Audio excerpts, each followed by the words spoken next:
আসসালামু আলাইকুম। ইনশাআল্লাহ আশা করি সবাই ভালো আছেন। আলহামদুলিল্লাহ আমিও ভালো আছি। যেখান থেকে আমার ভিডিওটি দেখছেন সবাইকে অসংখ্য ধন্যবাদ ও সর্বপ্রতি ভালোবাসা রইল।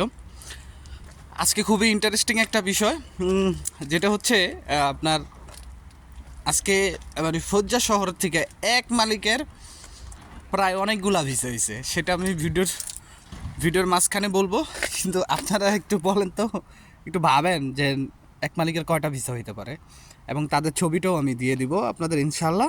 যেহেতু আমার কাছে ভয়েস ক্লিপ আছে, সেটা ভিএফএস গ্লোবাল আপডেট দিব, ইতালি এম্বাসি আপডেট দিব, আর আগামী 30 তারিখ অথবা আগামী 30 তারিখ যে জর্জা মেলোনি আসার কথা, সেটা নিয়ে কিছু কথা বলবো।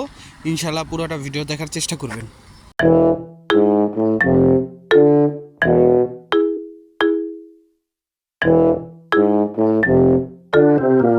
তো সব কিছুর জন্য আলহামদুলিল্লাহ।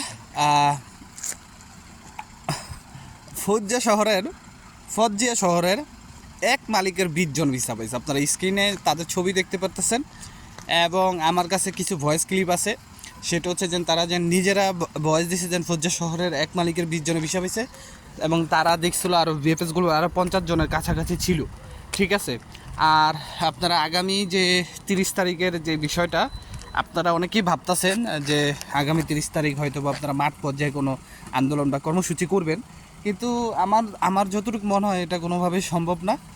কারণ আপনার মানে ইউরোপীয় ইউনিয়নের কোনো প্রধানমন্ত্রী মানে বাংলাদেশে আসতেছে, মানে তাকে কি ধরনের প্রোটোকল দেওয়া হবে সেটা হয়তো বা আপনারা মানে বুঝতেই পারতেছেন।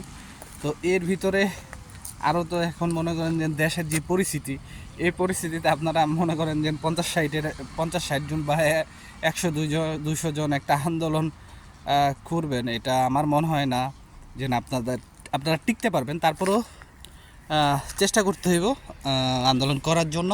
কারণ অনেকেই ভাবতেছেন এটাই হচ্ছে সর্বশেষ মানে ফয়সালা। তো চলেন আমরা সেই কাঙ্ক্ষিত ভয়েসগুলি শুনে একদম ফার্স্ট টু লাস্ট শুনতে পারবেন। প্রথমে হচ্ছে এই আন্দোলনের বিষয়ে কথা, এবং সর্বশেষ যে ভয়েসটা সেটা হচ্ছে ফজ্জিয়া শহরের এক মালিকের যে 20 জন ভিসা পাইছে তাদের ভয়েস রেকর্ডিং আছে, তাহলে শোনেন। সবাইকে আসসালামু আলাইকুম। ভাই, বিষয়টা হচ্ছে আমরা মোটামুটি এখন সবারই ধারণা হয়ে গেছে যে আমাদের যে প্রবলেমটা, এটা আপাতত একমাত্র সলভ করতে পারে হচ্ছে এই পররাষ্ট্র উপদেষ্টা, প্রবাসী কল্যাণ উপদেষ্টা আর প্রধান উপদেষ্টা। যেহেতু মেলুনি সরকার বাংলাদেশে আসতেছে, তো এই তিনজনের সাথে ওনাদের মেলুনি সরকারের মিটিং হবে, এটা মাস্ট বি। তো এই তিনজনের মধ্যে যে কোনো একটা বৈঠকে যদি আমাদের এই বিষয়টা উত্থাপন হয়, আশা করি সমাধানের রাস্তা বের হয়ে আসবে। তো সেজন্যই আমরা চাচ্ছি, যেহেতু আমাদের প্রধান উপদেষ্টা পর্যন্ত যাওয়া পসিবিলিটি নাই একবারেই, তো আমরা চাচ্ছি পররাষ্ট্র উপদেষ্টা এবং কি প্রবাসী কল্যাণ উপদেষ্টা, তাদের কোনোভাবে একটা অ্যাপয়েন্টমেন্ট সংগ্রহ করা যায় কিনা। আমরা নর্মালি চেষ্টা করতেছি, যদি আমরা অ্যাপয়েন্টমেন্ট সংগ্রহ করতে পারি, একজনের পাই, দুইজনের পাই, তিনজনের পাই, এটা কোনো ম্যাটার না, একজনেরও যদি পাই, আমাদের উদ্দেশ্য হচ্ছে তাদের কাছে আমাদের মেসেজটা পৌঁছানো যে মেলুনি সরকার আসলে প্রথম প্রায়োরিটি দিয়ে যেন আমাদের এই বিষয়টা আলোচনা করা হয়। কারণ এই 2 বছরে ইতালি আর বাংলাদেশের মধ্যকার যে জটিলতাটা বেশি কাজ করতেছে, সেটা হচ্ছে আমাদের সমস্যাটা। ঠিক আছে। এই জন্যই আমরা চেষ্টা করতেছি এই পররাষ্ট্র উপদেষ্টা এবং যে প্রবাসী কল্যাণ উপদেষ্টা, এই দুই উপদেষ্টার অ্যাপয়েন্টমেন্ট সংগ্রহ করার জন্য আপনারা সবাই দোয়া করেন আমরা যেন পাই। আর যদি না পাই, যদি নর্মালি ভাবে আমরা সংগ্রহ করতে না পারি, তাইলে হয়তো বা আমরা আপনাদের সবাই সহযোগিতা নিয়ে একটা চিন্তা ভাবনা করে কি করা যায়। ঠিক আছে। হয়তো বা আমরা কোনো কর্মসূচি করে ওদের সামনে যেতে পারি, অথবা আমরা 50 জন, 60 জন, 100 জনও ওদের সামনে যেতে পারি। এটা আমরা আলাপ আলোচনা করবো কি করা যায়। এখন আপাতত আমরা চেষ্টা করতেছি দুই উপদেষ্টার অ্যাপয়েন্টমেন্ট সংগ্রহ করার জন্য, আমাদের এই মেসেজগুলো যেন পৌঁছাইতে পারি। মোট উদ্দেশ্য এইটাই। ঠিক আছে। তো সবাই দোয়া করেন, আল্লাহ ভরসা আমরা যেন অ্যাপয়েন্টমেন্টটা পেয়ে যাই। প্রিয় ইটালি বিষয় প্রত্যাশী ভুক্তভোগী সহযোদ্ধাগণ, সবাইকে আসসালামু আলাইকুম। প্রিয় বন্ধুরা, আশা করি আল্লাহ তাআলার অশেষ রহমতে আপনারা সবাই ভালো আছেন। প্রিয় বন্ধুরা, আজকে আপনাদেরকে কয়েকটি গুরুত্বপূর্ণ কথা বলবো, সবাই একটু মনোযোগ সহকারে শুনবেন। ভাই, প্রথমত কথা হচ্ছে, আমরা যারাই আছি সবার একটাই পরিচয়, আমরা হচ্ছে ভুক্তভোগী। সবার একটাই পরিচয়, আমরা হচ্ছে ভুক্তভোগী। এটা মাথায় রাখবেন। আমাদের সবারই উদ্দেশ্য, আমরা এই ভোগান্তি থেকে বেরিয়ে আসতে চাই। আমাদের সবারই উদ্দেশ্য একটাই, যে আমরা যে ভোগান্তির মধ্যে আছি, অথবা আমাদের পরিবারগুলো আমাদের সাথে ভোগান্তির শিকার হচ্ছে, আমরা আমাদের পরিবারকে এই ভোগান্তি থেকে নিষ্পত্তি দিতে চাই, এবং কি নিজে এই ভোগান্তি থেকে নিষ্পত্তি নিতে চাই। এটাই আমাদের উদ্দেশ্য। এখন কথা হচ্ছে বিগত দিনগুলোতে যা হবার তো হয়েছে, আমরা বিভিন্নভাবে চেষ্টা করেছি, যে যেভাবে পেরেছে চেষ্টা করেছে, আমরা তো পরিপূর্ণভাবে আমাদের এই সমস্যাটা থেকে বের হয়ে আসতে পারিনি। এখন কথা হচ্ছে আমাদের সামনে যেহেতু একটা নতুন সম্ভাবনা দেখা দিয়েছে, মেলুনি সরকার বাংলাদেশে আসতেছে, এর থেকে বড় সুযোগ মনে হয় আর আমাদের সামনে কখনই আসে নাই আমাদের এই জটিলতা সমাধান করার জন্য। এখন কথা হচ্ছে যেহেতু আমাদের সামনে একটা নতুন সম্ভাবনা আছে, আমাদেরকে এই সম্ভাবনাটা যে কোনোভাবেই কাজে লাগাতে হবে। এখন আমরা আমাদের জায়গা থেকে চেষ্টা করতেছি, যেহেতু মেলুনি সরকারের সাথে পররাষ্ট্র উপদেষ্টা এবং কি প্রবাসী কল্যাণ উপদেষ্টা, এই দুই উপদেষ্টা মিটিং হবে, আমরা চেষ্টা করতেছি এই দুই উপদেষ্টার সাথে নর্মালি ভাবে অ্যাপয়েন্টমেন্ট নিয়ে একজন পারি, দুইজন পারি, তিনজন পারি, যাই পারি বক্তব্য গিয়ে আমাদের মেসেজটা যেন পৌঁছে দিতে পারি।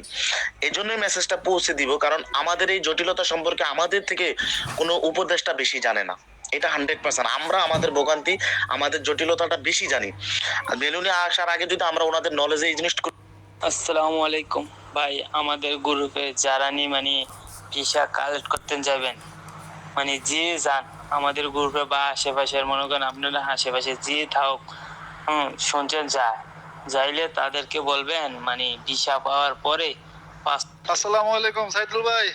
দেখেন আমরা আজকে ইনশাল্লাহ ভিসা কালেকশন করলাম। আমাদের 23-এর ছিল, আমাদের একই মালিকের। আজকে আমরা 22-23 জন মতো কালেকশন করছি। লোক আছে ভিতরে ওই 50-60 জন মতো লোক আছে ইনশাল্লাহ। আমাদের গত মাসের 24 তারিখে SMS আসছিল, আজকে কালেকশন করলাম সবাই ফজদা শহরের শহরের 24 তারিখে SMS আসছিল, আজকে কালেকশন করলাম সবাই ফজদা শহরের।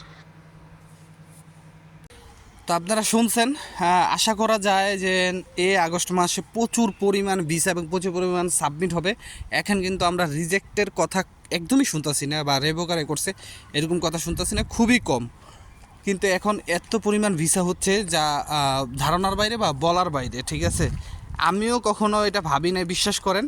2023-24-এর কোটায় যেন এত বাংলাদেশে কোটা দিল কত, বাট ভিসা পাইতেছে কত। আপনি যে বাংলাদেশে যে ইটালি যারা আসে তারা যেন বিএমইটি কার্ড বানাইছে, সেটার হিসাব করলে বাংলাদেশে কত লোক মানে ভিসা পাইছে এই 25 সালে, 23 সালে, 24 সালে, হিসাব করলে আপনার কোঠার বাইরে আমার মনে হয় কি যেন ভিসা দিয়ে দিতে। কিন্তু আরেকটা জিনিস আমি খেয়াল করতেছি যে এখন কিন্তু আপনার ভিসা পাচ্ছে, তার মানে কি এমনও হতে পারে যে আগের যে ওয়ান স্টপ ভেরিফিকেশনগুলো, এই ওয়ান স্টপ ভেরিফিকেশনগুলো ছাড়া আমার কেন জানি মনে হইতেছে এই ওয়ান স্টপ ভেরিফিকেশন ছাড়াই আপনার